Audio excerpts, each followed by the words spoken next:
Pemirsa, terima kasih Anda masih bersama kami di Sindo Siang. Selanjutnya adalah aksi seorang wanita di Makassar viral usai nekat membawa motor baru dengan cara tak biasa, yakni dipangku sambil tetap mengendari motor lain. Aksi berbahaya ini menuai sorotan, kini polisi memburu dua pengendara tersebut.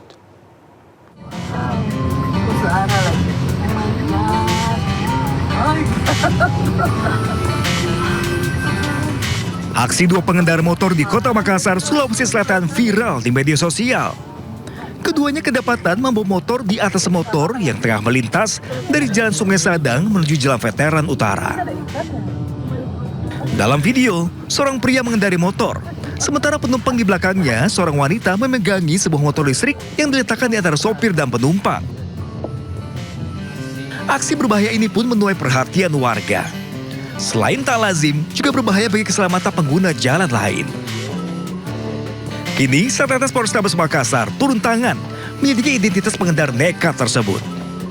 Kami dari Satlantas Polrestabes terus mencari informasi tentang identitas kendaraan yang membawa motor. Nah, kami juga kepada mungkin teman-teman media yang mungkin bisa kasih informasi, silakanlah ke kami, mungkin kami bisa menindaklanjuti. Ya tentunya membahayakan baik bagi pengendaranya maupun juga bagi orang lain yang melihat. Karena jangan sampai terjadi hal-hal yang tidak diinginkan, bisa juga nanti berakibat menjadi laka lantas. Satlantas juga mengimbau masyarakat tidak membawa muatan berlebihan menggunakan sepeda motor karena berpotensi memicu kecelakaan lalu lintas. Kendaraan baru seperti motor listrik seharusnya diangkut menggunakan mobil bak terbuka demi menjaga keselamatan selama perjalanan. Di Makassar, Sulawesi Selatan, Leo Muhammad Nur, iNews melaporkan.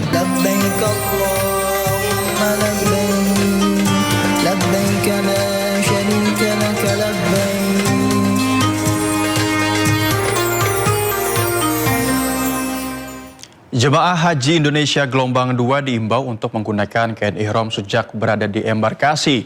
Kebijakan ini memudahkan proses miqat sebelum mendarat dan memangkas waktu persiapan di bandara.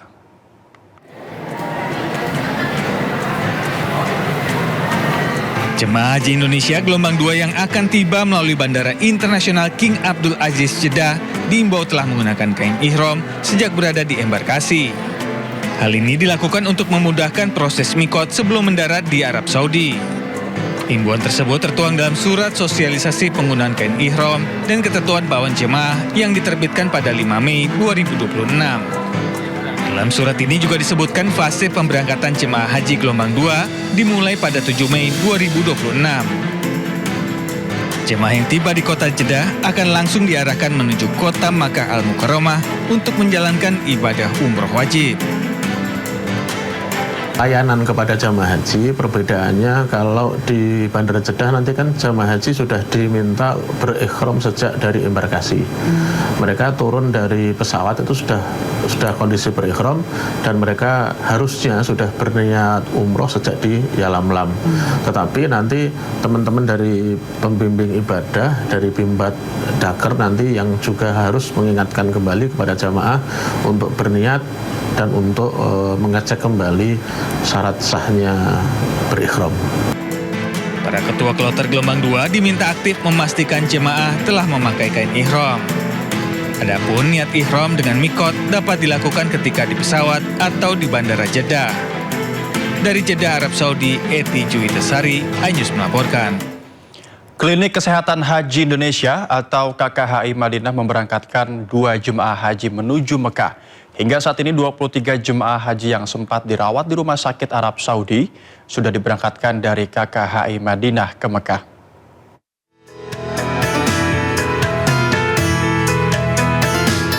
Dua jemaah haji yang dirawat di Klinik Kesehatan Haji Indonesia KKHI berangsur pulih pasca menjalani rawat inap di Rumah Sakit Arab Saudi.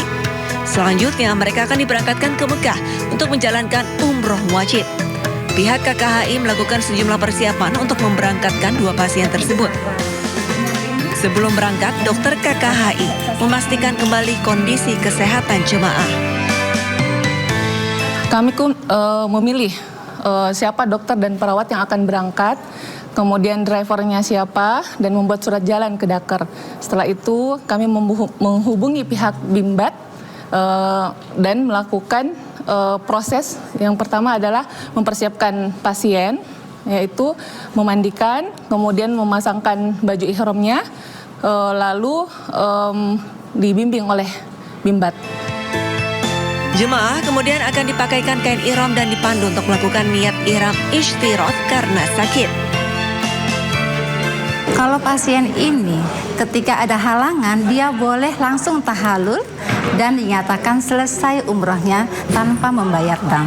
Baik-baik semua, di Kitfan juga baik-baik, di Kitfat juga baik-baik semua. Perawatnya ada yang dari Indonesia, itulah yang membantu saya dalam berkomunikasi.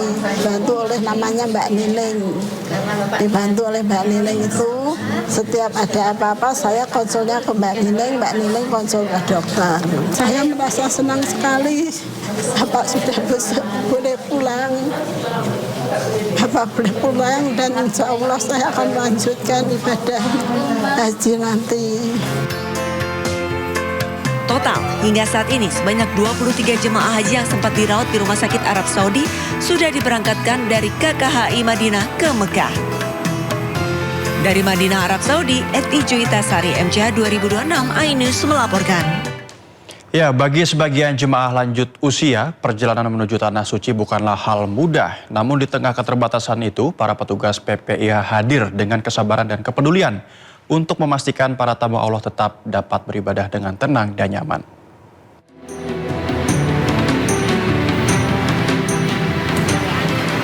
Di tengah hiruk pikuk bandara dan panjangnya perjalanan menuju Tanah Suci, ada langkah-langkah renta yang berjalan perlahan. Tangan yang mulai gemetar menggenggam, serta tatapan haru para lansia yang akhirnya tiba di tanah harapan mereka. Di saat itulah para petugas PPIH, khususnya bidang lansia dan disabilitas hadir. Mereka dengan sigap membantu dan memastikan para lansia sudah berihram sesuai syariat.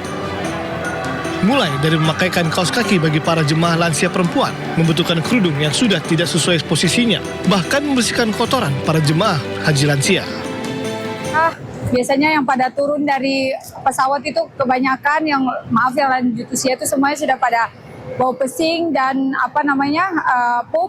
Kadang mereka tidak sadar. Biasanya itu udah sampai di belakang. Nah, untuk menjaga kebersihan ihram dan jangan kena jamaah haji yang lainnya, kita langsung dengan cepat tim landis di bandara kita bawa ke toilet dan langsung kita mengganti.